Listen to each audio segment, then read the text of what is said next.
Good morning everyone, स्वागत है आपका अपने YouTube channel Guru Nanak education पर। मैं आशा करती हूँ कि आप सब अपने घर पे स्वस्थ और ठीक होंगे। हाँ जी, हम कर रहे थे आईटी वाली पीडीएफ जिसमें अपन ने 110 क्वेश्चन कर लिए थे पीछे। आज कर रहे हैं 111वां क्वेश्चन, 111 क्वेश्चन। तो ज़्यादा से ज़्यादा इस चैनल को शेयर करें, लाइक करें और सब्सक्राइब करें। हाँ जी, 111 क्वेश्चन देखिए क्या है जी। 111 क्वेश्चन अपने पास कि यदि किसी 15.5 किलोग्राम के भार को 4.4 मीटर ऊंचाई तक उठाया जाता है तो जूल कितना कार्य होता है। यदि किसी 15.5 किलोग्राम के भार को 4.4 मीटर ऊंचाई तक, यानी कि अपने को क्या दिया हुआ है, what is the work done in joule if a load of 15.5 kilogram is lifted through a height of 4.54 metre. तो देखिए यहाँ पे अपने को ये पीछे मैंने आपको फॉर्मूला करवाया था, एक काइनेटिक एनर्जी का, एक पोटेंशियल एनर्जी का, ठीक है। एक mgh वाला करवाया था और एक 1/2 mv² वाला। तो इसमें क्या लगेगा, इसमें फॉर्मूला लगेगा जी, देखते हैं इसको सॉल्व करते हैं 111 क्वेश्चन को। तो अपने पास फॉर्मूला है mgh। क्या था फॉर्मूला? mgh। m क्या था? मास था। g ग्रेविटेशनल थी इसकी, गुरुत्वाकर्षण बल। और h क्या था? हाइट थी। h दिया हुआ, मास दिया हुआ। g की वैल्यू होती है जी 9.81। तो इसको करते हैं जी सोल्व, देखते हैं। हाँ जी, mgh क्या फॉर्मूला मैंने बोला? mgh। m की वैल्यू है अपने पास 15.5 मल्टीपल 9.81 g की वैल्यू, और h की वैल्यू है जी अपने पास 4.4। जब सारे की अपन मल्टीप्लाई करेंगे तो अपने पास क्या आएगा, मल्टीप्लाई कर लेना आप, अपने पास मल्टीप्लाई करने से आएगा जी 669.042, ये जूल में आ जाएगा। तो अपने पास यहाँ से देख लो क्या है, 669, इतना ऑप्शन है, ये रहा डी ऑप्शन। आगे नहीं है तो कोई दिक्कत नहीं, अपने पास जब आप सिर्फ ऑप्शन का यही तो फायदा है, थोड़ा सा चेक कर सकते हो कि कौन सा ऑप्शन सही जा रहा है। तो ये सही जा रहा है। आगे इसमें देखिए ये 639 है, 649 है, 659, ये तो रॉन्ग है। तो इसका आंसर क्या आएगा जी? डी ऑप्शन सही रहेगा। अगला देखते हैं जी 112 क्वेश्चन। 12 क्वेश्चन में क्या कहता है जी, एक 5 ग्राम द्रव्यमान की बुलेट जो 500 मीटर सेकंड की स्पीड से चलती है तो गतिज ऊर्जा, मैंने कल फॉर्मूला करवाया था, व्हाट इज काइनेटिक एनर्जी। क्या फॉर्मूला करवाया था काइनेटिक एनर्जी का? करवाया था जी m1/2 इंटू mv², ये करवाया था, ठीक है। तो इसका फॉर्मूला लगा देंगे जी। 1/2 अपने को फॉर्मूले में है, m अपने को दिया हुआ इन्होंने 5 दिया हुआ है जी, और v की वैल्यू अपने को दिया हुआ 500 इंटू 500 करके इसकी वैल्यू पुट कर देंगे जी। तो ये आ जाएगा अपने पास 1/2 इंटू 5 इंटू 500 इंटू 500। ये मैंने फॉर्मूले में पुट कर दिया। जब इसकी मल्टीप्लाई करेंगे तो अपने पास आ जाएगा 625, ये आ जाएगा, सॉरी, ठीक है, ये अपने पास आ जाएगा। तो ये मीटर में आएगा, इसके जूल करेंगे तो 625, ये पड़ा अपने पास ऑप्शन बी करेक्ट ऑप्शन रहेगा। देखिए जी 113 question, but repair the temperature वाला पूछा हुआ है। कहता है कि तापमान को क्या संदर्भित करता है। तो क्या संदर्भित करता है, इसका आएगा जी, या ऊष्मा का एक रूप है, या ऊष्मा की अवस्था बताता है। टेम्परेचर क्या करता है, या ऊष्मा का एक रूप है, या ऊष्मा की अवस्था बताता है, या यह किसी पदार्थ की ऊष्मा को निर्दिष्ट करता है, या फिर यह एक कैलोरीमीटर द्वारा मापा जाता है। तो इसका देखते हैं जी, एक सेकेंड। 113 क्वेश्चन, इसका आएगा जी बी ऑप्शन सही। क्या रहेगा? B option. यह ऊष्मा की अवस्था बताता है। क्या बताता है? अवस्था बताता है। It tells the states of heat, B option सही रहेगा जी 113 क्वेश्चन का। हाँ जी 114 क्वेश्चन, 40 क्वेश्चन, ऊर्जा का एसआई मात्रक क्या है। वेरी इंपॉर्टेंट क्वेश्चन, ये बहुत पेपर में आया हुआ। SI unit of heat, heat की एसआई यूनिट क्या है, मेरे को ऑप्शन में भी आप बताया करो, ऑप्शन कमेंट में क्या आएगा इसका। SI unit of heat, heat की एसआई यूनिट क्या है जी? जूल है। क्या होती है जी? जूल। बी ऑप्शन सही रहेगा 114 का। देखते हैं जी नेक्स्ट क्वेश्चन 115। ऊष्मा को मापने के लिए किस उपकरण का यूज करते हैं। Which instrument is use to measure heat, heat को मापने के लिए आप किस इंस्ट्रूमेंट का यूज करते हैं। तो आप करते हैं जी कैलोरीमीटर का। किसका? कैलोरीमीटर का। ए ऑप्शन सही रहेगा 115 का। आगे देखते हैं जी 116 क्वेश्चन। 1 ग्राम पानी का 1 डिग्री सेल्सियस तापमान बढ़ाने के लिए आवश्यक ऊष्मा की मात्रा को क्या कहते हैं। 1 ग्राम पानी का जब 1 डिग्री सेल्सियस पर आएगा तो हमेशा उसको बोलेंगे स्पेसिफिक हीट। क्या बोलेंगे? विशिष्ट ऊष्मा, ठीक है। ये क्या है? ये विशिष्ट ऊष्मा है यहाँ पे, ये ऑप्शन सही रहेगा अपने पास। हाँ जी 117 क्वेश्चन देखते हैं जी। 117 क्वेश्चन अपने पास, पानी व विशिष्ट ऊष्मा का क्या है। हाँ, पानी व विशिष्ट ऊष्मा का मान क्या है, ये मान पूछा हुआ है। तो हमेशा इनका मान आएगा जी 4। जब आप बोलते हैं नहीं 4 डिग्री सेल्सियस पर पानी की मात्रा, ये फॉर्मूला होता है इसका, तो इसमें 4 ही इसका करेक्ट आंसर रहेगा। 118 क्वेश्चन, किस प्रकार की ऊष्मा को उसकी भौतिक अवस्था बदले बिना किसी पदार्थ द्वारा अवशोषित किया जा सकता है। गुप्त ऊष्मा या सेंसेबल हीट या विशिष्ट हीट या सिस्टम की स्टीम की गुप्त। तो ये आएगा जी बी, सेंसिबल हीट। ये कहता है किस प्रकार की ऊष्मा को उसकी भौतिक अवस्था बदले बिना, बदलनी नहीं, उसकी फिजिकल क्वांटिटी नहीं बदलोगे, ठीक है, बदले बिना जिस पदार्थ को अवशोषित किया जाता है उसे बोलते हैं जी, इसको बोलते हैं स्पेसिफिक हीट। बी ऑप्शन सही रहेगा ये नहीं, ठीक है, बी ऑप्शन करेक्ट रहेगा। हाँ जी 119 क्वेश्चन, फारेनहाइट स्केल में पानी का क्वथनांक कितना होता है। फारेनहाइट स्केल में पानी का क्वथनांक कितना होता है जी। तो 212 फारेनहाइट, 180 या 112 या 100। तो इसका आएगा जी 212। पानी हमेशा फारेनहाइट का क्या पूछा है जी, boiling point of water in Fahrenheit. Fahrenheit का बॉइलिंग पॉइंट हमेशा रहता है जी 212 डिग्री फारेनहाइट। ये फॉर्मूला है, मैं आपको फॉर्मूला पूरा करवाती हूँ, इसमें समझ आ जाएगा आपको, करवाते हैं अभी। केल्विन स्केल में पानी का फ्रीजिंग पॉइंट का, वो फ्रीजिंग पॉइंट पूछा है वाटर का, ठीक है, तो 120 का आएगा जी। केल्विन में पूछेगा, अब केल्विन मतलब ये स्केल थे तापमान के, तो ये आएगा 273 डिग्री सेल्सियस के, 273 डिग्री के आएगा इसका आंसर, ठीक है। 121 क्या कहता है जी, 40 डिग्री सेल्सियस को फारेनहाइट में परिवर्तित करो, चेंज करो। तो इसके लिए फॉर्मूला है अपने पास, मैं फॉर्मूला लिख देती हूँ यहाँ पे आपको और समझ भी लो। तापमान के अपने पास टेम्परेचर के 4 टाइप होते हैं। कितने टाइप होते हैं, 4 टाइप। एक होता है जी सेंटीग्रेड, एक फारेनहाइट, और एक र्यूमर, और एक केल्विन। और इनका सभी से मिलकर एक फॉर्मूला बनता है, उस फॉर्मूले को नोट कर लो अपनी कॉपी पे। C/5 बराबर में F माइनस 32/9 बराबर में R में, एक second, C/5 is equal to F minus 32/9 बराबर R/4 बराबर में आएगा जी K माइनस 273/5। ये फॉर्मूला अच्छे से याद कर लेना, इस बहुत क्वेश्चन आते हैं इस फॉर्मूले से, ठीक है। अब इसमें देखो सी की वैल्यू वो अपने को देगा, मान लो वो देता है कि एफ की वैल्यू निकालो और सी की वैल्यू दे दी, तो आप इतना फॉर्मूला यूज करेंगे।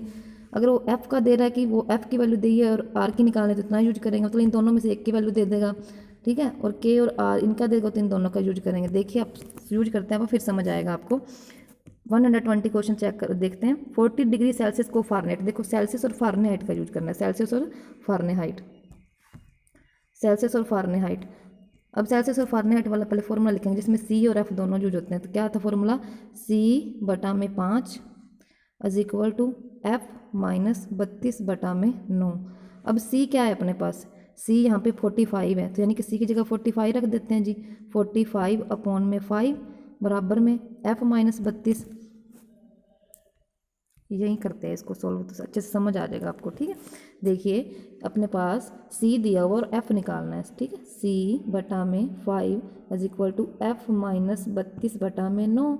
C की वैल्यू कितनी दी हुई है, C की वैल्यू दी उसने 45/5 is equal to F minus 32/9। लो जी, अब इसको ये तो कैंसिल होगा 9 पे, इन दोनों की आपस में आप क्रॉस मल्टीप्लाई कर सकते हैं। क्रॉस मल्टीप्लाई करने से ये आ जाएगा राजे F माइनस 32, दूसरी तरफ आ जाएगा 81, वो 9 को मल्टीप्लाई करेंगे तो 81, ठीक है। फिर F is equal to 81 minus 32, इधर जाके प्लस का हो जाएगा, तो यह आ जाएगा जी, आ जाएगा 113। क्या आ जाएगा इसका आंसर, 130 डिग्री। जिसमें पूछा है वही लिखेंगे। इसने किस में पूछा है, अपने को सेल्सियस में पूछा था कि फारेनहाइट में पूछा था, तो फारेनहाइट वाला देख लो 113 ऑप्शन ये रहा, 121 ऑप्शन, ठीक है, 121 क्वेश्चन पे डी ऑप्शन। आगे देखते हैं 122 क्वेश्चन, किस तापमान पर फारेनहाइट और सेंटीग्रेड थर्मामीटर समान रीडिंग देते हैं। तो ये आएगा जी, इसको याद कर लेना आप, 122 क्वेश्चन, इसमें आएगा जी -40 डिग्री, क्या आएगा जी -40 डिग्री सेल्सियस, ओके। आगे 123 कहता है कि 273 डिग्री सेल्सियस को केल्विन, ये भी वही है वैसे, आपको पता मैंने बताया था केल्विन में K माइनस 273 होता है ना, और दूसरी तरफ C पुट करोगे 273, तो जो 273 में से उधर जाके माइनस हो जाएगा, तो ये 0 डिग्री ही आएगा। क्या आएगा जी, 0 डिग्री, इसका आंसर आ जाएगा। हाँ जी 124 क्वेश्चन है। 20 डिग्री फ़ारेनहाइट को सेंटीग्रेड यानी कि एफ़ को सी में चेंज करना है। एफ सी वाला फॉर्मूला उठा लेंगे, ठीक है।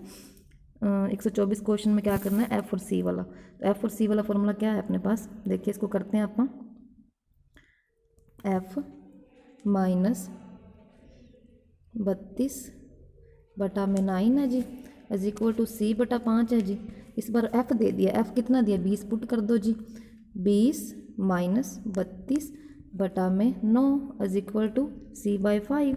माइनस करेंगे इन दोनों का, 32 में से 20 गए तो कितना आ जाएगा जी 9c। रुकिए एक सेकंड, ये क्या कर दिया है ना आप, हाँ जी 20 माइनस 32, इसको आप माइनस करेंगे तो अपने पास आ जाएगा जी 12। क्या आ जाएगी 12, ठीक है। ये आ जाएगी -12/9 is equal to C by 5। Cross multiply कर देना इनका, कितना आ जाएगा जी, एक तरफ तो आ जाएगा जी 9c, दूसरी तरफ आ जाएगा -60, और ये सी इधर सी की वैल्यू के साथ 9 है, ये 9 इधर जाकर नीचे चल जाएगा इसके 9, और जब इनका दोनों को डिवाइड करेंगे 60/9 को डिवाइड करेंगे तो जो अपने पास आ जाएगा जी, क्या आ जाएगा जी 6.61, ठीक है। इसको 16 कलर में पूरा करवा दिया, 16 6 में जितने का अपने पास स्पेस था उतना मैंने करवा दिया, तो ये आ जाएगा जी 6.67 वाला आएगा, ओके। अब देखते हैं 125 क्वेश्चन। वो अधिकतम तापमान जो म्यूरिक क्या कहते हैं, हाँ मरकरी है जी, मरकरी थर्मामीटर द्वारा मापा जाता है, तो इसका आंसर तो सीधा ही है जी 125 का क्या आएगा जी, 125 का आएगा जी 300 डिग्री। क्या आएगा जी 300 डिग्री, बी ऑप्शन। 126 क्वेश्चन जी, 126 क्वेश्चन 120 ये रहा। हाँ जी ये डायग्राम बना हुआ है, कहता है तापमान मापने के लिए ये कौन सा उपकरण है, इस उपकरण का नाम क्या है, वेपर है या बाय मेटो है, मेटेलिक है या रेडिएशन है, तो इसका आएगा जी बी ऑप्शन, ठीक है। इसको ध्यान से देख लो, ये बाय मेटेलिक थर्मामीटर है, ठीक ये है। 27 क्वेश्चन देखिए, 27 क्वेश्चन अपने पास 3000 डिग्री सेल्सियस तक लाल गर्म धातुओं को तापमान को मापने के लिए किस उपकरण का यूज करते हैं, 3000 डिग्री सेल्सियस तक मापने के लिए किस उपकरण का यूज करते हैं। हाँ जी तो 127 क्वेश्चन है अपने पास, तो इसमें आएगा जी ये ऑप्शन आएगा कि यही आएगा जी रेडिएशन पैरामीटर। 128 हाँ जी किस प्रकार का ऊष्मा संचरण भौतिक संपर्क के माध्यम से होता है, ठीक है, फिजिकल कंटेंट, तो इसका आएगा कंडक्शन। पहला तो ये कनेक्शन है, दूसरा देख लेते हैं क्या है, दूसरा है जी कन्वेक्शन और रेडिएशन या रिफ्लेक्शन। तो 128 का राजे ए ही आएगा, क्या आएगा जी ए आएगा, ए आएगा। हाँ जी आपको ये वीडियो कैसी लग रही है कमेंट में बताया करो मुझे, जो समझ ना आए और वो भी बताया करो कमेंट में। हाँ जी अगला क्वेश्चन, अगला है जी 129 कि किस प्रकार का ऊष्मा संचरण ऊपर की ओर प्रभाव द्वारा होता है। तो 129 कंडक्शन आएगा या कनेक्शन आएगा, कन्वेक्शन या रेडिएशन, तो इसका आएगा राज्य कन्वेक्शन, ठीक है। 130 क्वेश्चन, ऊष्मा संचरण की रेडिएशन विधि कौन सी है। हाँ जी ऊष्मा radiation method of heat transmission, radiation की पूछी इन्होंने। तो देखिए पहला है एक लोहे की रोड को उसके एक सिरे से गर्म किया जाता है और दूसरे सिरे तक ऊष्मा का, ये भी नहीं है। पानी का गर्म करने पर ठंडा पानी ऊपर से नीचे की ओर आता है, ये भी नहीं, बी ऑप्शन। 130 का ये भी नहीं है। और गैसों को गर्म करने पर ऊष्मा का संचारण, ये भी नहीं है। रेडिएशन पूछा, यदि गर्म करने पर ठोस की लंबाई बढ़ती है, सूर्य से ऊष्मा अंतरिक्ष के माध्यम से यात्रा करता है, हाँ सूर्य वाला हमेशा ये आएगा, सूर्य से ऊष्मा अंतरिक्ष के माध्यम से यात्रा करता ये आएगा रेडिएशन में, ओके डी ऑप्शन सही रहेगा। हाँ जी 131 क्वेश्चन देखिए, यदि गर्म करने पर ठोस की लंबाई बढ़ती है तो क्या होता है। गर्म करने पर ठोस की क्या कहते हैं, गर्म करने पर ठोस की लंबाई बढ़ती है तो वो क्या होता है। पहला देखिए लीनियर एक्सपेंशन, अच्छा उसके बाद बी ऑप्शन है अपने पास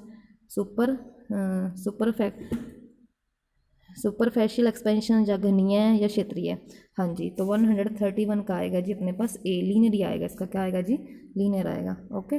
132 तापमान में प्रति डिग्री मूल लंबाई में परिवर्तन को क्या कहा जाता है। व्हाट इज द क्या कहता है, what is the change is length, क्या कहता है change is length per unit original length per degree size in temperature is called. तापमान में प्रति डिग्री मूल लंबाई में परिवर्तन को क्या कहा जाता है। 132 का आएगा जी B option, coefficient of linear expansion, क्या आएगा कोफिशिएंट ऑफ लीनियर एक्सपेंशन।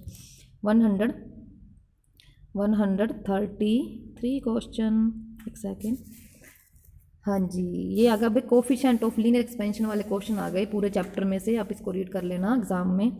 हाँ जी रेखीय प्रसार गुणांक की इकाई क्या है, कहता है कि बाय डिग्री सेल्सियस या number degree Celsius metre length by number, तो या फिर वाला या सेंटीमीटर वाला। तो राजा ये पहला ऑप्शन ठीक रहेगा, ए ऑप्शन।